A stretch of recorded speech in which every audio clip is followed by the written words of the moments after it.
Swirling rumors suggest possible jail time for Lively, and a gag order that might have prevented public mudslinging has been flatly denied. And she was such a brat that she wanted to control every scene, wanted to see all the dailies, wanted to do her own cut and did her own cut of the movie. All this is very unusual for just an actress in the film. There's even the prospect of Blake Lively facing jail time if allegations about faked evidence hold up in court. It is no longer a rumor, as Megyn Kelly announced that Blake Lively will go to jail after her pathetic and fake PR campaign against Justin Baldoni. Lively then sued Baldoni officially. And yesterday, Baldoni sued Lively and Reynolds for $400 million. All her attempts to appear a victim are in vain, as Baldoni is not in the mood to let her falsehoods go unpunished.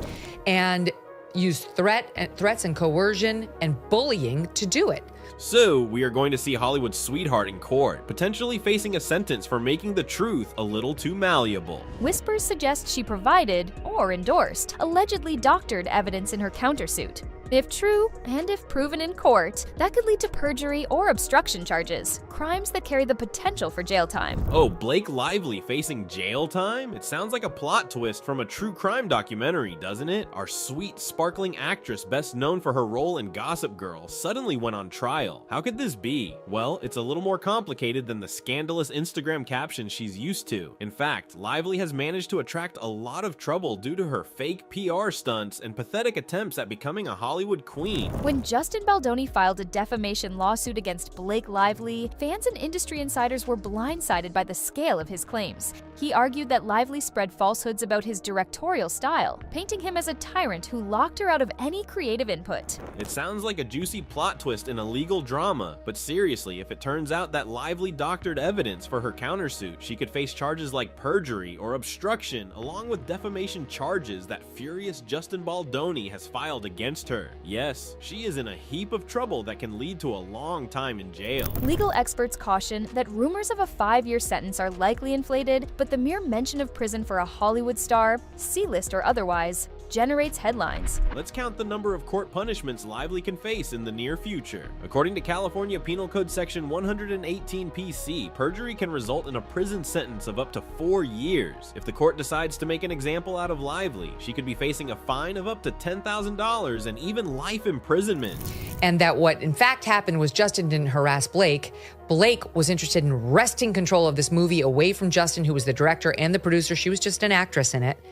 And used threats and coercion and bullying to do it. The whole drama revolves around Lively's involvement in the lawsuit connected to It Ends With Us, the movie adaptation of Colleen Hoover's beloved book that is basically about domestic violence. But Lively was more than eager to convert it into a romantic and humorous movie. She likely anticipated a smooth ride into award season and wasn't content with just playing the role of the actress. But she had to step up her game and get involved in the real drama behind the scenes.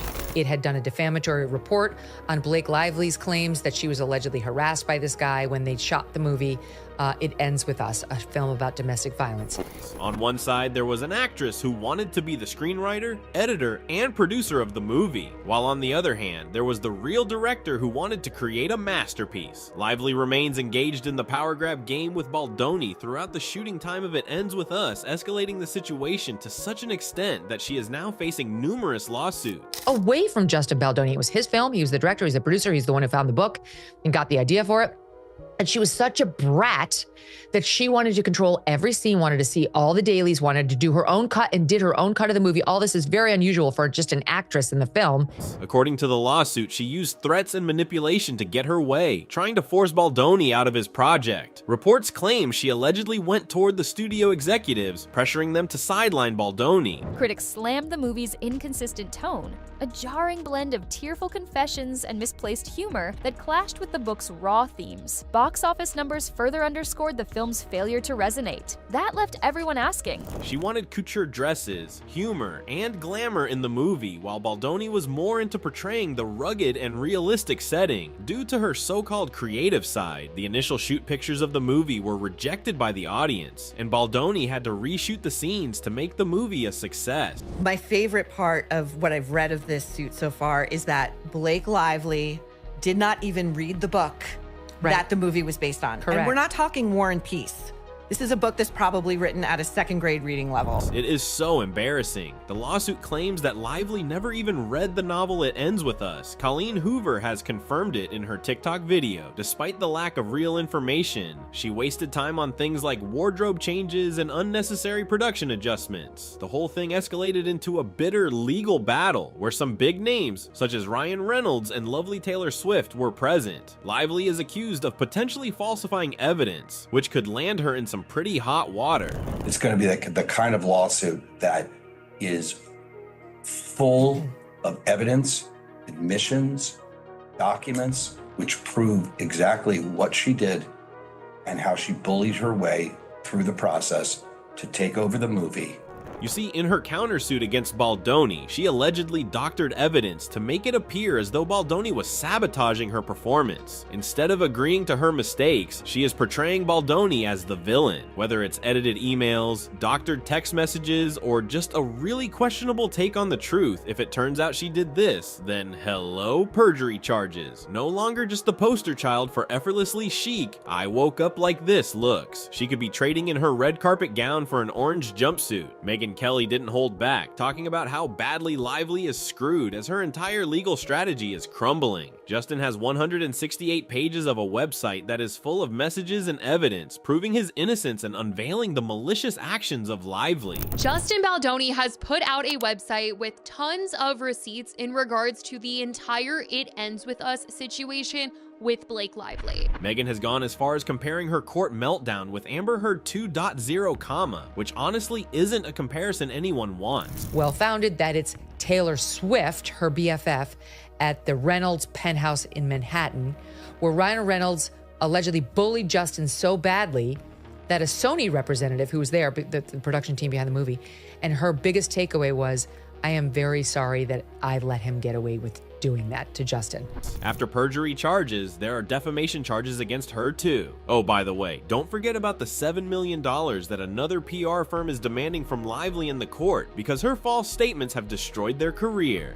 There is evidence that Lively has maliciously fabricated lies in her calculated smear campaign to defame the name and movie of Baldoni. What is that drama? Well, she accused Baldoni of sexual harassment and fat shaming, leading her to be uncomfortable on the movie's set.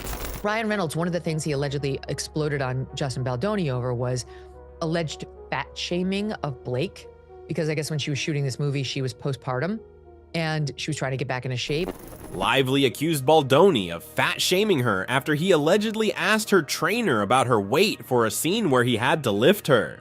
Baldoni, however, claims this had nothing to do with body image. It was because he has a medical condition that makes lifting people difficult. On top of this, she painted him as a power-hungry predator and a true big bad Hollywood bully. In this claim, her husband, Ryan Reynolds, helped her as he leaked some messages where he had given Baldoni the title of deranged predator. Baldoni's lawsuit alleges Reynolds approached Baldoni's agency, namely an executive at WME, and expressed his deep disdain for Baldoni, suggesting the agency was working with a sexual predator, a phrase that uncoincidentally later appeared in the press, and at a later date demanded that the agent drop Baldoni.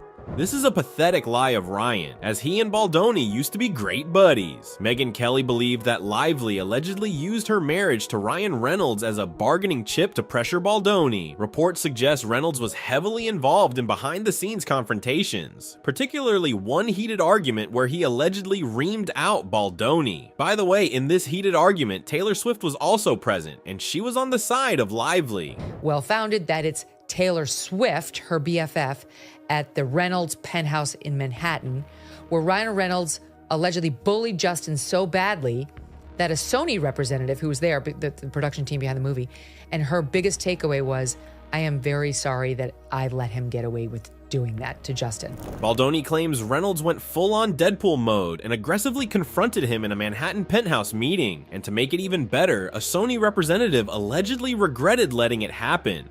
Probably because they realized they'd let a Marvel actor turn a business meeting into a schoolyard fight. Initially, the media playground was of Lively, where she played her fake PR campaign along with her husband, collecting all the sympathies of Hollywood A-lister actors. New York Times published a detailed report where they painted Lively as a damsel in distress, without even re-evaluating the truth. Mr. Heath The producer, Jamie Heath, had shown her a video of his wife naked, she said, and he had watched Miss Lively in her trailer when she was topless and having body makeup removed, despite her asking him to look away.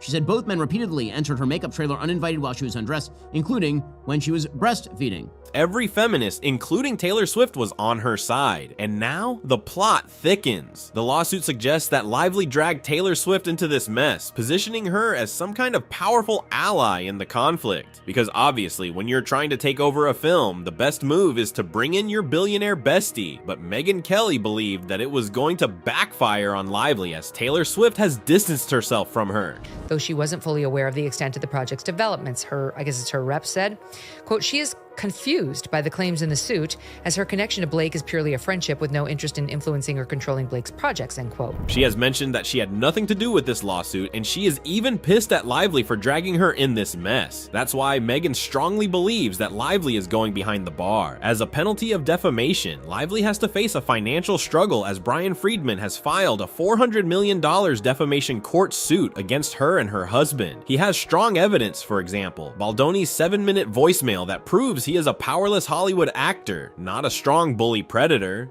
This piece of evidence has further solidified the ultimate dismay of Lively's career. More evidence and drama is coming in this ultimate Hollywood entertainment, so don't forget to hit the subscribe button.